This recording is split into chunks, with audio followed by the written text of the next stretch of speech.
बिस्मिल्लाहिर्रहमानिर्रहीम। अस्सलाम वालेकुम। मैं ज़की अब्बास हूं। नाज़रीन, आज 10 फरवरी है, पीर का दिन है। और पहले तो डोनाल्ड ट्रंप की जानिब से गजा को लेकर, गजा के ऊपर अपने तसल्लुत के हवाले से एक शोशा छोड़ा गया कि वो अपनी फौजें यहां पर भेजेगा, यहां पर अपना कंट्रोल जो है वो जमाएगा। जिसके बाद पूरी दुनिया से एक जबरदस्त किस्म का रिएक्शन जो है वो सामने आया, बिलखुसूस मिडल ईस्ट से। जिसके बाद डोनाल्ड ट्रंप जो है वो स्टेप बैक हो गया। उसके बाद उसका जो दामाद है जैरेड कुशनर, वो मैदान में आया और दुनिया के अंदर एक कैंपेन उसने लॉन्च कर दी कि ये जो गजा की जमीन है ये बड़ी वैल्यूएबल है, यहां पर रिजॉर्ट बनेंगे, यहां पर रेस्टोरेंट्स बनेंगे और फिर यहां जो पूरे का पूरा एक ऐसा मंजर होगा कि एक बेहतरीन किस्म की साइट जो है वो डेवलप की जाएगी और गजा के लोगों को यहां से वाइप आउट किया जाएगा। लेकिन अभी जब ये सारे का सारा सिनेरियो हो रहा था तो आज एक बार फिर से डोनाल्ड ट्रंप की जानिब से एंट्री दी गई और डोनाल्ड ट्रंप ने जो एयरफोर्स 1 के ऊपर अभी फ्लाइट में था और वहां पर उसने जो एक बात की जिसने पूरी दुनिया के अंदर एक जबरदस्त किस्म का बोलचाल खड़ा कर दिया और बिलखुसूस मिडल ईस्ट को लेके, जहां सर जबरदस्त किस्म का जो है वो रिएक्शन भी आया। डोनाल्ड ट्रंप ने यह कहा कि वो यहां पर जो साइट बनाएगा और यहां पर कंट्रोल होगा और ये फलस्तीनी यहां से मूव करेंगे उर्दन और मिस्र को लेकर। लेकिन यहां पर जो उसने कहा था कि मैं उर्दन, मिस्र, सऊदी अरेबिया, अरब ममालिक को कहूंगा कि वो यहां पर आकर इसकी तामीर नौ में अपना किरदार अदा करें और सेक्शंस जो है वो डिवाइड किए जाएं। लेकिन जब उसने ये खबर दी उसके बाद जो रिएक्शन आया और गजा की तामीर नौ को लेकर यूं कह लें कि इस्लामी ममालिक जो है वो डट गए, उन्होंने जबरदस्त किस्म का खड़ा किया है। और नेतन्याहू जो जिसने गुज़श्ता रोज अपनी फौजें वहां से निकाली थी इंतजारम कॉरिडोर से और मुकम्मल तौर पर फलस्तीन से अपनी फौजें जो है वो निकाल ली गई थी, अब यहां पर इजराइल को लेकर कहा गया कि $100 बिलियन का जो वहां पर एक तखमीना है उतनी वहां पर लागत आनी है और ये सारे का सारा इजराइल देगा। क्यों? क्योंकि उसी ने इसकी मुकम्मल तौर पर तबाही की है और उसका मुकम्मल तौर पर वहां पर हर जाना भी ये बनता है कि वो ये जो डिस्ट्रक्शन हुई है, तबाही हुई है, उसको दोबारा से तामीर नौ में जो वहां पर इन्वेस्ट करे और लोगों को घर बना कर दे। ये अरब जो ममालिक हैं उनकी जानिब से एक जबरदस्त किस्म का एक नया इत्तेहाद और ऐसा खड़ा किया गया कि पूरी दुनिया के अंदर इस वक्त इसकी आवाज जो है वो गूंजती दिखाई दे रही है। कैसे, ये आपके सामने रखना है। और फिर पहली बार सऊदिया और जो अमेरिका है वो आमने सामने आते हुए दिखाई दे रहे हैं, क्योंकि अरब लीडरशिप जो है अब क्योंकि उनके ऊपर आ रही है। मैंने पहले भी जिस तरह से कहा था कि गले पे ही बजानी पैंदी है, तो जनाब वाला अब ये गले तो पड़ चुकी है और बजाना भी पड़ेगी। क्योंकि अगर आप लीडरशिप की बात करेंगे तो फिर उम्मत मुसलमान का जो लीडरशिप का ताज है वो सऊदी अरबिया ने अपने सर पे सजाया, तो अब उसको लेकर आगे भी बढ़ना पड़ेगा और लीड भी करना पड़ेगा, जिसको लेकर अब अरब फौजों की गजा को रवानगी के हवाले से भी खबरें जो अब सामने आ रही हैं। ये क्या तमाम तो डिटेल्स हैं, वन बाय वन आपके सामने रखते हैं। अच्छा नाज़रीन, सबसे पहले मैं आपको बता दूं कि इस वक्त गजा के लोगों को उनके अब्दी वतन से हटाने का इख्तियार किसी के पास भी नहीं है, जो हजारों सालों से वहां पर मौजूद हैं।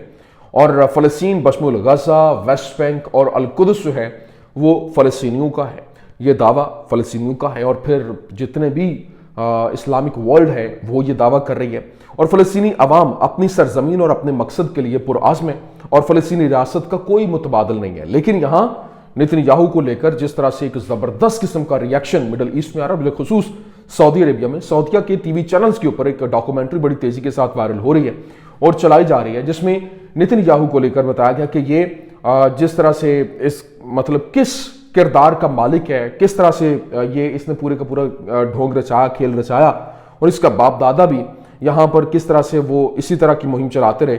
अब ये भी बाप दादा के नक्शे कदम के ऊपर चल रहा है, क्योंकि नफरत अंगेज मुहिम चलाना और इस तरह से आगे बढ़ना। लेकिन सऊदी अरब के जो सरकारी टीवी पर नेतन्याहू के खिलाफ इंतहाई सख्त तरीन रिपोर्ट जो है वो चलाई गई है और नेतन्याहू ने सऊदी अरब की जमीन पर फलस्तीनी रियासत के कयाम की धमकी भी दी थी, जिसके बाद अब वहां से रिएक्शन जो है वो खुलकर सामने आ रहा है। अभी जिस तरह से शाह फैसल मरहूम ने कहा था कि अगर सारे अरब मुल्क हैं और सारे अरब फलस्तीन की तकसीम और इजराइल को तस्लीम करने पर इकट्ठे हो जाएं तो भी सऊदी अरेबिया कभी फलस्तीन की तकसीम या समझौते पर तैयार नहीं होगा।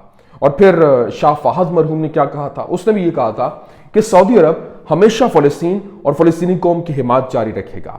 शाह सलमान ने क्या कहा, उसने कहा था कि मसला फलस्तीन हमारा अव्वलीन मसला है, हम हर तरह से फलस्तीन की मदद जारी रखेंगे। پھر محمد بن سلمان ابھی اس کی جانب سے جو سٹیٹمنٹ جاری ہوئی اور اس نے کہا کہ فلسطین کی ریاست کا قیام ضروری ہے، اس کے بغیر کبھی سعودی عرب اسرائیل کے ساتھ تعلقات نہیں بنائے گا۔ پھر جو اس کے بعد جو اگلا معاملہ ہے، اور یہاں پر جس طرح سے خبریں جو گردش کر رہی تھی، سعودی عرب نے مسئلہ فلسطین کے بارے میں اپنے موقف پر مبنی جو ہے وہ ویڈیو جاری کر دی ہے۔ یہ اس کا لب لباب میں نے آپ کے سامنے رکھا ہے، کیونکہ یہ ڈاکومنٹری جب جاری ہوئی اس میں ون بائی ون ان کے جو بیانات ہیں وہ سامنے رکھے گئے، اور ٹرمپ نے ایک بار پھر غزہ پر کنٹرول اور غزہ کی زمین کی خریداری کا اعلان کیا، اور غزہ کی زمین بڑی پرکشش ہے، اس نے یہ بھی کہا اور کہا کہ ہم اسے بنائیں گے اور مشرق وسطیٰ کے ملکوں کو انویسٹمنٹ کے لیے یہاں پر بلائیں گے اور وہ انویسٹمنٹ کریں گے۔ ہم انفرادی طور پر غزہ کے بعض لوگوں کو امریکہ میں ویزے بھی دے کر آباد کریں گے، اور محمد بن سلمان اور میں سی سے جلد اس بارے میں ملاقات بھی کروں گا۔ لیکن یہاں جس طرح سے ریاکشن آیا، اور جو سعودی شورا کونسل کے رکن ہیں یوسف بن طراد سادھون، ان کی جانب سے کہا گیا کہ اگر ٹرمپ واقعی مشرق وسطیٰ میں امن کا خواہاں ہے تو اسرائیلیوں کو امریکہ منتقل کر دے، وہاں ان کی ریاست جو ہے وہ بنا دیں۔ لیکن ساتھ ہی ساتھ ابھی ٹرمپ کے بیانات کے جواب میں جو ترک صدر کی جانب سے رجب طیب اردوان کی جانب سے زبردست قسم کی سٹیٹمنٹ جاری کی گئی، اور فلسطینی عوام کے لیے دوسرے نکبہ کی اجازت نہیں دی جائے گی، اور اسرائیل کو غزہ کی تعمیر نو کا بل اکیلے ادا کرنا ہوگا، اور غزہ میں ہونے والی تباہی کی مالی لاگت کا تخمینہ $100 بلین ہے، جس کا اسرائیل اور نتن یاہو جو ہے وہ یہ دیں گے، کیونکہ انہوں نے یہ ساری کی ساری تباہی وہاں پر جو ہوئی، زمین کے برابر کر دیا گیا گھروں کو، تو یہ سب کے سامنے ہے۔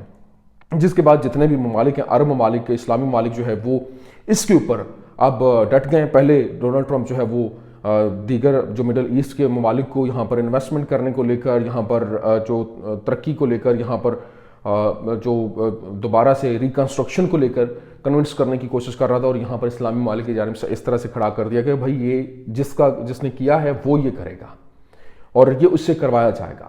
اب دیکھنا یہ ہے کہ یہ اس کو کس طرح سے آگے پرسو کرتے ہیں۔ لیکن یہاں پر نتن یاہو نے جو پہلی بار ایک زبردست قسم کے ٹی وی چینل کے اوپر جو بات کی، اور اس نے بیٹھ کر انٹرویو کے دوران کہا کہ تمام عرب ممالک اسرائیل کی حمایت کرتے ہیں، اور انہیں پوری طرح سے معلوم ہے کہ اسرائیل ان کا دشمن نہیں ہے، بلکہ ہم ان سب کے ساتھ جو ہے وہ سب سے بڑے اتحادی ہیں۔ ہم نے انہیں آفیشیل تردید کے لیے جگہ دی، ہم نے ان کو سپیس دی، لیکن حقیقت کچھ ہو رہا ہے۔ مطلب جب اس نے یہ بات کی تو کہ یہ بیسیکلی اس نے یہ انڈیکیٹر دیا کہ یہ میرے ساتھ ملے ہوئے ہیں، ہم ان کے ساتھ ہیں، وہ ہمارے ساتھ ہیں۔ ہاں آن دا فرنٹ آ کر یہ کچھ اور کہیں تو وہ الگ بات ہے، لیکن اب چیزیں بہت تیزی کے ساتھ تبدیل ہو رہی ہیں، وہ منظرنامہ بدل رہا ہے، یہ جو ان کے گلے پڑتا ہوا دکھائی دے رہا ہے، لیکن اب مسلمانوں نے اپنی پوزیشن لے لی ہے، اور اس وجہ سے اس کے لیے مزید مشکلات یہاں پر بڑھتی ہوئی دکھائی دے رہی ہیں۔ لیکن ابھی ہارٹس اخبار کی جانب سے رپورٹ کیا گیا اور کہا گیا کہ قطر نے غصے میں پیغامات بھیجے ہیں اور اسرائیل کو یاد دلایا کہ اس معاہدے میں وہ بھی اس کے نفاذ کا ضامن ہے اور وہ اس سے پیچھے نہیں ہٹ سکتا۔ لیکن ابھی متعدد ممالک اور عرب پارلیمنٹ کے جو سخت بیانات جو ہے وہ سامنے آئے ہیں، کیونکہ سعودی عربیہ کو لے کر جس طرح سے ایک سٹیٹمنٹ ابھی نتن یاہو کی جانب سے جاری کی گئی، تو اسلامک ورلڈ کی جانب سے جو ریئیکشن آیا وہ بڑا تگڑا تھا، جس میں متحدہ عرب امارات نے کہا کہ سعودی خود مختاری ایک ریڈ لائن ہے۔ عراق نے کہا کہ ہم سعودی عرب اس کی سلامتی اور علاقائی سالمیت کے ساتھ اپنی مکمل یکجہتی کا اعلان کرتے ہیں۔ قطر نے کہا کہ ہم سعودی عرب کے ساتھ مکمل یکجہتی کا اعلان کرتے ہیں۔ مصر نے کہا سعودی عرب کی سلامتی ایک ریڈ لائن ہے جسے چھونے نہیں دیں گے۔ پاکستان کی جانب سے ریسپونڈ آیا کہ ہم فلسطینی عوام اور ان کے منصفانہ مقصد کے لیے سعودی عرب کے موقف اور اس کی ثابت قدم حمایت کو سراہتے ہیں۔ عرب پارلیمنٹ کی جانب سے کہا گیا کہ ہم سعودی عرب کی خود مختاری، سلامتی اور استحکام پر کسی قسم کی خلاف ورزی کو مسترد کرتے ہیں۔ سلطنت عمان کی جانب سے کہا گیا کہ ہم سعودی عرب اور اس کی علاقائی سالمیت اور خود مختاری کے ساتھ یکجہتی کے ساتھ کھڑے ہیں۔ اور پھر سلطنت عمان نے کہا، جب یہ سامنے آیا بیان، تو اس کے بعد اردن جو ہے اس نے کہا ہم سعودی عرب کے ساتھ اپنی مکمل حمایت اور یکجہتی کا اعلان کرتے ہیں۔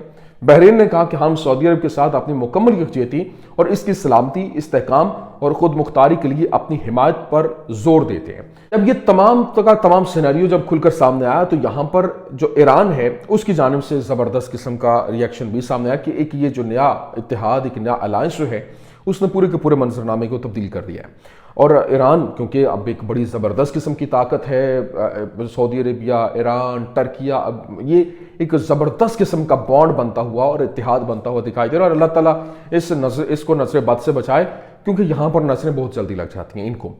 कोई चिंगारी लगाने वाला होता है। चाइना ने एक बड़ा ज़बरदस्त किस्म का किरदार अदा किया। ईरान और सऊदीया की जो आपस में इख्तलाफात है उसको ख़त्म करवा कर उनको सेम पेज पे ले आया और उसका फ़ायदा अब होता हुआ दिखाई दे रहा है। लेकिन अभी ताकतवर ईरान डिक्टेशन के आगे सर तस्लीम खम नहीं करता।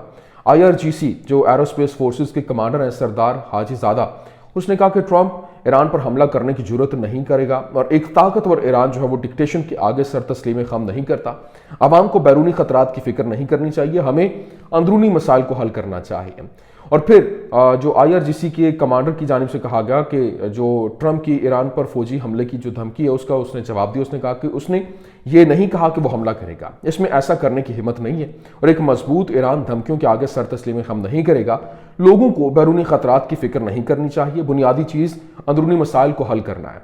फिर जो मसूद पेज़ेश्कियान है उन्होंने खिताब किया, जो ईरानी जो प्रेसिडेंट हैं, उन्होंने आज इस्लामी इनकलाब की फतह की 46वीं जो सालगिरह के मौका पर ईरान के सदर ने कहा कि हम कभी गैरों के सामने सर नहीं झुकाएंगे और अगरचे हम जंग के ख्वाह नहीं हैं, लेकिन दुश्मन ने पहले दिन से ही तसादुम को हवा देने की कोशिश की। इसकी एक मिसाल तेहरान में इस्माइल हानिया पर कातिलाना हमला है। दुश्मन का मकसद हमारे दरमियान तफरका डालना है। दुश्मन ईरान में इंतशार की उम्मीद रखता है कि इससे फ़ायदा उठाकर अपनी साजिशों को अमली जामा पहनाए, लेकिन सुप्रीम लीडर की हिमायत से हम पूरे अज़म के साथ आगे बढ़ते रहेंगे और हमसायों के साथ बरादराना और एहतराम पर मबनी ताल्लुकात के लिए कोशा रहेंगे। आज दुश्मन शोलों को हवा दे रहा है, यह बताने की कोशिश कर रहा है कि ईरान कमज़ोर हो गया है ताकि फिर हमला हो सके। ताहम सुप्रीम लीडर की क़यादत में अवाम इन मनसूबों को खाक में मिला देंगे। दुश्मन खुद दहशतगर्द है, लेकिन हम पर दहशतगर्दी का इल्ज़ाम लगाता है। ट्रंप ने कहा कि वो मुज़ाकरात करना चाहते हैं, लेकिन साथ ही साथ हमारे इनकलाब को तबाह करने की हर मुमकिन साजिश पर दस्तखत भी करते हैं। फिर वो कहते हैं कि वो बातचीत के लिए तैयार है। इनका दावा है कि ईरान खित्ते को गैर मुस्तहकम कर रहा है, जबकि इजराइल अमरीकी हिमायत से कत्ल गारत और तबाही और इस तरह से जो हमले हैं वो जारी रखे हुए हैं। ये किसका कहना है? ईरानी सदर का। और यहाँ पर उसकी जानिब से कहा गया कि अमेरिका अमन कायम करने का दावा करता है, लेकिन खित्ते का इस्तेकाम किसने खराब किया? औरतों के कत्ल और ख़ानदानों के कत्ल आम को किसके साथ कौन सा आज़ाद शख्स कबूल कर सकता है? हमारी फतह का राज इत्तेहाद है। जैसा कि इमाम खुमैनी और रहबर मुआज़म ने ताकीद की, हम मिलकर काम करें तो आवाम के मसाइल हल कर सकते हैं। अमरीकी मनसूबे खाक में मिल जाएंगे। अमेरिका समझता है कि वो इख्तलाफात को हवा देकर हमारे लोगों को तोड़ सकता है। फिर ईरानी सदर ने कहा कि अमेरिका कहता है कि वो मुज़ाकरात चाहता है, लेकिन मैं पूछता हूँ कि अगर आप वाकई मुज़ाकरात के लिए तैयार थे तो आपने ये सारे जुराइम क्यों किए? और अमेरिका हमारे तमाम रास्ते मसदूद करना चाहता है, लेकिन 46 सालों में वो ऐसा नहीं कर सका है। तो ये जनाबे वाला उनकी जानिब से जब स्टेटमेंट जारी की गई तो उन्होंने मुज़ाकरात करने से इनकार कर दिया। उन्होंने कहा कि हम मुज़ाकरात नहीं करेंगे। 90s में भी ऐसा ही हुआ था, मुज़ाकरात का लॉलीपॉप दिया गया था, लेकिन उसके ऊपर अमल दरामद जो है वो नहीं हुआ था। तो ये इस वक्त का सिनेरियो है, ये इस वक्त के हालात है। मैंने कहा मैं आपके सामने रख दूं। उम्मीद करते हैं वीडियो आपको पसंद आई होगी। पसंद आने की सूरत में लाइक कीजिए, शेयर कीजिए और हमारे चैनल को सब्सक्राइब करना मत भूलिएगा। शुक्रिया।